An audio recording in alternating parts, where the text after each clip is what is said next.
안녕하세요. 8장 정통과학 논쟁과 고학 커뮤니케이션 두 번째 차시입니다. 저번 차시에서는 고학 토론의 방법과 논제에 대해서 알아보았는데요. 이번 차시부터는 고학 토론의 구체적인 사례에 대해서 토론의 논제 유형별로 알아보도록 하겠습니다. 먼저 추체형 고학 토론의 사례부터 알아보도록 하겠습니다. 이번 차시 학습 목표입니다. 이번 시간에는 먼저 추체형 논제의 성격을 알아볼 것이고요. 그 외에는 추체형 고학토론 논제를 다루는 단식 고학토론과 복식 고학토론의 실제 사례를 살펴보면서 고학토론의 절차를 다시 한번 살펴보도록 하겠습니다. 고학토론의 논제는 크게 추체형 논제와 학술 논제로 구분할 수 있는데요. 추체형은 앞선 1장 공학적 사고에서 한번 배운 적이 있었죠. 추체형은 무엇이라고 했죠? 다른 사람의 체험을 자기의 체험처럼 감정이입적으로 이해하는 것이라고 했습니다. 문학작품에서는 독자가 인물과 같은 입장에서 작품 세계를 행동하고 경험하는 것이라고 했었죠. 그리고 공학적 사고에서도 추체험이 필요하다고 했습니다. 바로 과거의 공학자가 기술을 새롭게 혁신할 때 어떤 시행착오와 고민을 해서 문제를 해결했는지 추체험을 통해 알아볼 수 있다고 했습니다. 추체험 논제도 이와 유사한데요. 추체험 논제는 과거 공학자가 했을 법한 기술적 방안에 대해서 머릿속으로 추론하여 논증하는 것입니다. 즉, 추체험은 사고 실험을 기반으로 창작한 논제인 것이죠. 반면 학술 논제는 실제로 학자들이 논쟁했거나 논쟁하고 있는 쟁점을 다루는 논제를 말합니다. 이번 차시에서는 우선 추체험의 논제의 사례에 대해서 함께 알아보도록 하겠습니다. 다음 추체험 논제는 다산정약원 선생이 거중기와 녹루를 개발하면서 남겼던 글을 토대로 가상의 건설 장비를 개발한 상을 설정하여 출제한 토론 논제인데요. 논제를 함께 읽어보도록 하겠습니다. 교재 259에서 230쪽에 나와 있는 모형은 만약 다산정약원 선생에게 시간이 충분하게 주어졌다면 개발했을 것으로 추정되는 4개의 거중기 가상 모형이다. 4개의 모형 중에서 공학적으로 우수하다고 생각하는 것을 선택하고 선택하지 않은 나머지 모형들의 문제점을 반박하시오. 단 제시한 모형들을 절충한 제3의 모형을 제시할 수는 없습니다. 이 논제에서 다루는 가상의 거중기 모형 구조에는 총 4가지가 있는데요. 먼저 A-2 모형 구조는 도르래는 직렬 4곱하기4 복합 도르래이고요. 프레임은 거중기 방식이며 기어 모듈은 원기어 방식입니다.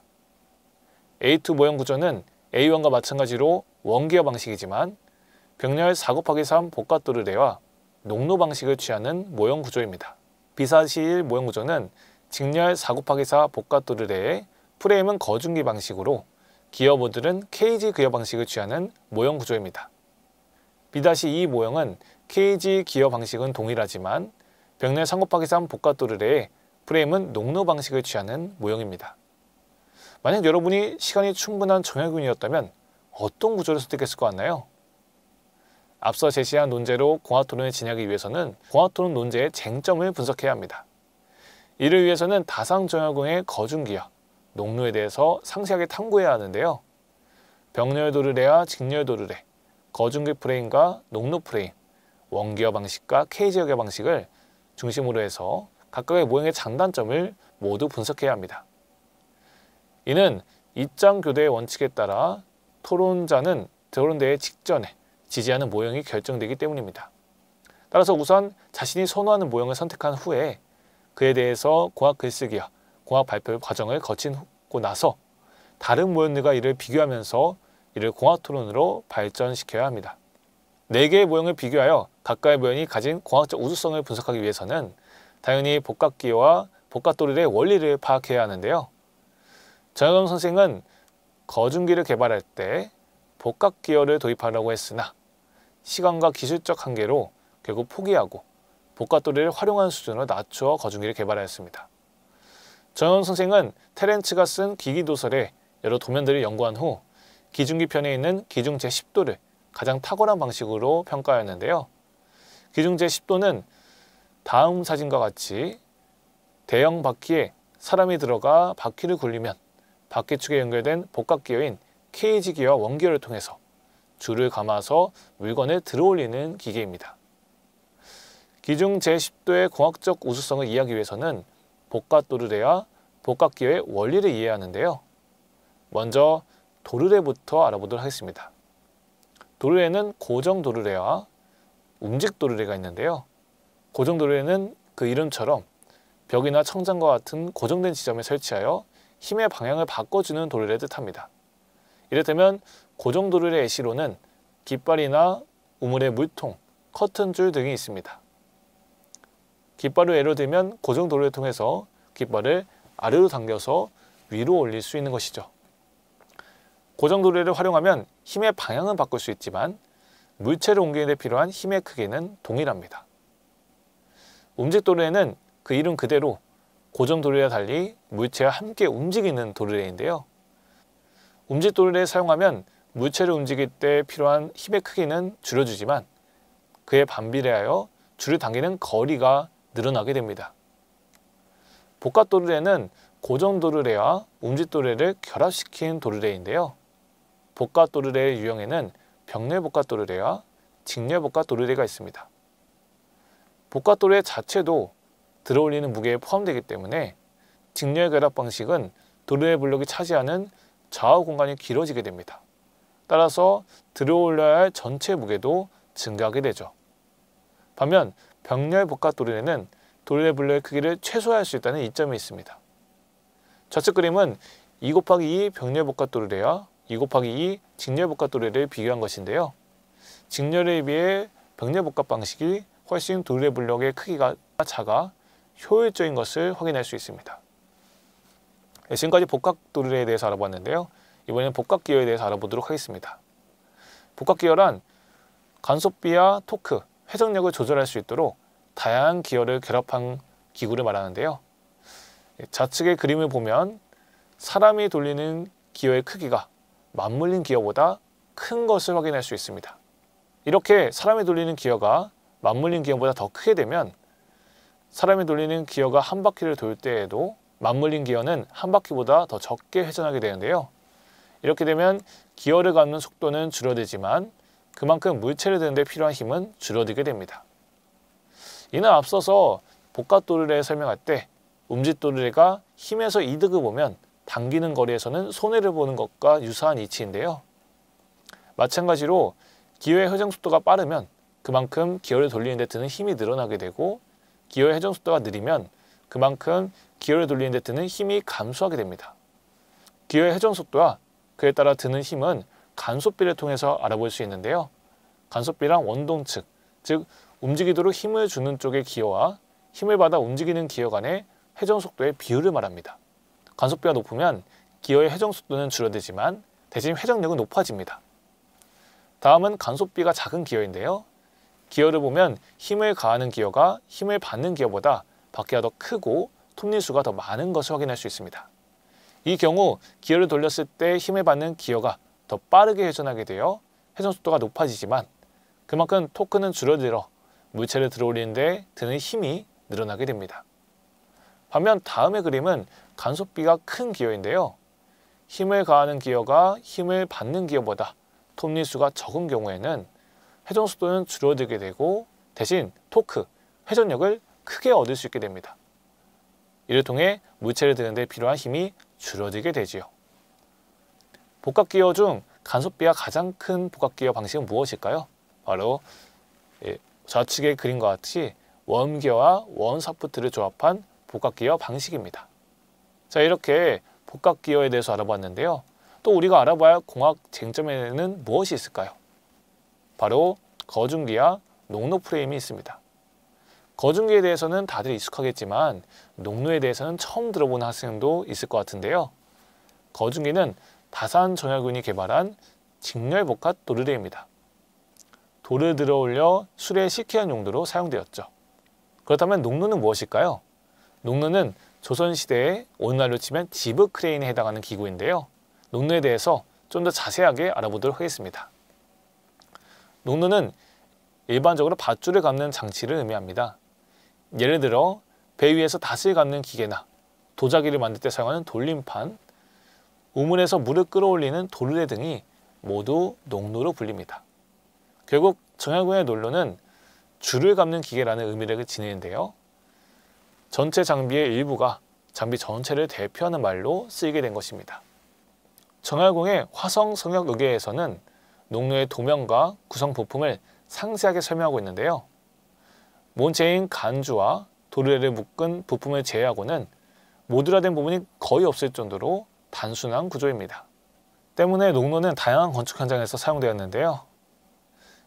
1803년 창덕군 인정전 재건과 1857년 인전전의 중수공사를 할 때에도 만들어 사용되었습니다.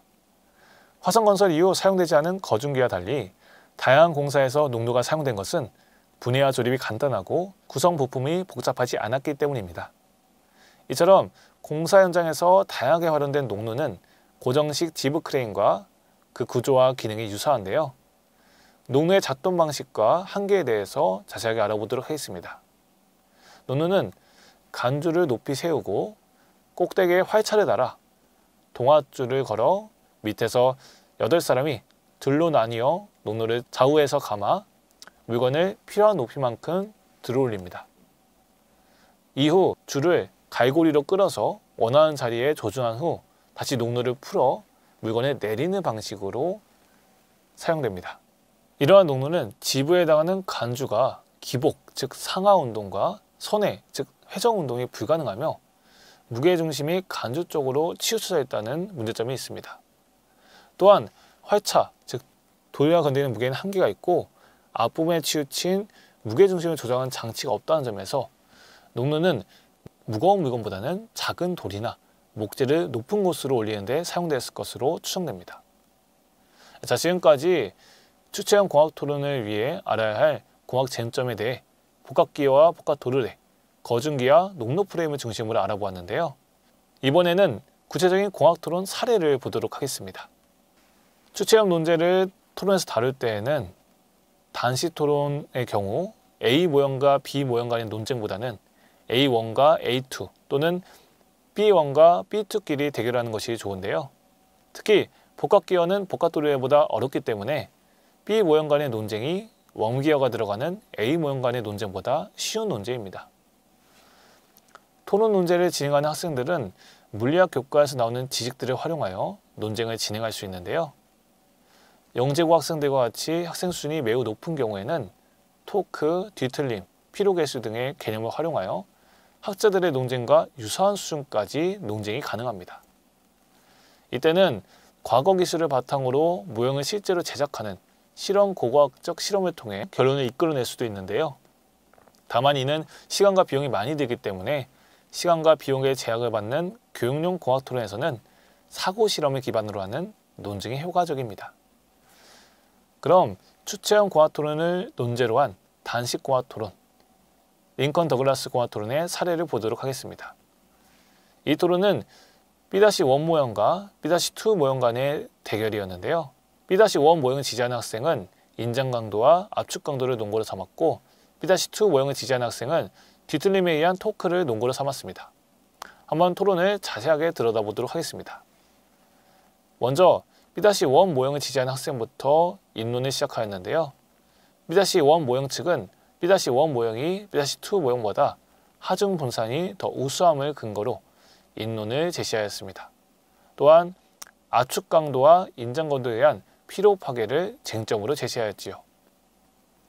그에 대해 B-2 모형은 하중 분산의 차이는 큰 의미가 없음을 지적하면서 반론을 시작하였습니다. 또한 인장 강도와 압축 강도 쟁점에 맞서 새로운 쟁점을 제시하였는데요. B-1 프레임이 받는 뒤틀림 정도에 의한 피로 파괴 형상을 토크 개념을 통해 논증하면서 15분의 반론 시간을 효과적으로 활용하였습니다. B형 모형 측은 재반론에서 피로 파괴 문제가 누적된 응력의 문제임을 파악하지 못하고 압축 강도와 인장 강도, 무게중심 등 입론의 내용을 되풀이하기만 하였는데요. 결국 다음 상대가 대응하지 못한다는 재반론의 이점을 살리지 못하고 같은 주장만을 반복하다가 결국 토론에서 패배하고 만 것입니다. 이처럼 공학 토론은 상대방이 가진 논리적 허점을 과학적인 근거로 논증할 수 있는 능력이 얼마나 되느냐에 따라 승패가 갈리게 됩니다. 다음으로 살펴본 사례는 복식 공학 토론인 시드의 사례인데요. 시드는 두 명이 한 팀이 되어 진행되므로 한 사람이 한 가지씩 쟁점을 맡아 두 가지 쟁점을 동시에 다룰 수 있습니다. 이를테면 한 사람은 복합도르래 방식의 쟁점을 집중적으로 맡고 다른 사람은 복합기어 방식의 쟁점을 전담하여 두 가지 쟁점을 동시에 운영할 수 있는 것이죠. 다음은 병렬 복합도르래, 농로 프레임, 케이지 기어 방식의 B2 모형과 직렬 복합도르래, 거중기 프레임, 원기어 방식의 A형 모형을 지지하는 토론 측이 겨룬 시드 토론의 내용인데요. 한번 가볍게 살펴보도록 하겠습니다. B2 모형은 먼저 케이지 기어가 인류의 높음을 강조하며 인론을 시작하였습니다. 이에 대해 교차조사에서 A1 측은 인류만을 강조하고 노동자의 고통을 고려하지 않는 것에 문제점을 지적하였는데요. 이후 인론에서 간섭비가 커 노동 강도가 낮은 원기의 특징을 강조하였습니다. 이에 대해 B2 모형의 1번 토론자는 노동 강도를 비교하는 기준이 상대적임을 지적하였는데요. 이후 B2 모형 2번 토론자의 인론에서 병렬 도르래에 가진 자유도를 새로운 쟁점으로 제시하였습니다. 이에 대해서 A1 측은 술의 용도를 고려할 때 자유도의 중요성이 낮음을 지적하였고요. A1 측 2번 토론자는 이어서 인론에서 직렬 도르래에 가진 분해 조립의 용이성을 쟁점으로 제시하여 마지막 인론을 마쳤습니다. 이에 대해서 B2 모형 측은 복합 도르래는 하나의 모듈이므로 분해 조립할 일이 별로 없음을 지적하였고요. 이렇게 인론과 교차조사를 주고받은 후에 서로 반론과 반론을 주고받게 되었는데요. A형 모형 1번 토론자는 인론에서와 같이 인류보다 노동 강도를 줄여함을 강조하고 구조물이 받는 하중 문제를 새롭게 지적하며 병렬 복합 도르래의 문제점을 지적하였습니다. 이에 B-2 모형 1번 토론자는 공사비 증가를 근거로 노동 강도에 집중하는 A형 모형 측의 반론을 재반박하였고요. A1 모형의 경우 자유도가 낮아 수레를 자주 이동하며 적재해야 하는 점을 새롭게 지적하였습니다. 이에 A형 모형팀은 네 사람이 할 일을 한 사람이 할 수 있다는 점에서 원기와 가진 효율성을 강조했는데요. 앞서서 인론에서는 노동 강도를 낮추는 것이 일의 효율성보다 중요하다고 강조하였으면서 뒤에서는 원기와 가진 효율성을 강조하는 모순을 드러내게 되었습니다. B2 모형 측 토론자는 이러한 허점을 놓치지 않고 케이지 기어를 돌리는 것과 원기어를 돌리는 것의 노동 강도 차이를 상대적으로 비교하는 것이 무의미함을 지적하였는데요. 결국 이 토론은 누가 이겼을까요? 맞습니다. 이 토론은 B2 모형 측의 승리로 돌아가게 되었습니다. 다음은 통진고등학교에서 진행된 각각의 거중기 모형에 따라 노동자의 작업 부하가 어떻게 나타나는지를 탐구한 교과기반 프로젝트의 사례인데요. 복합기어를 활용한 탐구 프로젝트의 사례를 통해 거중기의 유연발 특징에 대해서 좀 더 깊이 있게 탐구해보고 싶은 학생은 교재나 화면의 QR코드를 통해서 영상을 시청하면 좋을 것 같습니다. 자, 이렇게 이번 2차 시에서는 저번 차 시에 이어 추체험 논제를 다루는 공학토론의 사례에 대해서 살펴봤습니다. 다산 정약용 선생이 시간과 자원이 충분하였다면 어떻게 거중기를 설계했을지, 당시 정약용 선생의 머릿속으로 들어가 탐구하는 추체험 공학토론. 여러분도 이번 시간에 배운 내용을 토대로 관련된 지식들을 추가로 공부하고 교재에 있는 추체험 공학토론을 진행해보는 것은 어떨까요? 다음 시간에는 학술 논제를 다루는 공학토론의 사례를 거북선 내부구조 논쟁을 중심으로 알아보도록 하겠습니다. 이번 시간에도 고생 많았습니다. 다음 차시에서 뵙겠습니다. 감사합니다.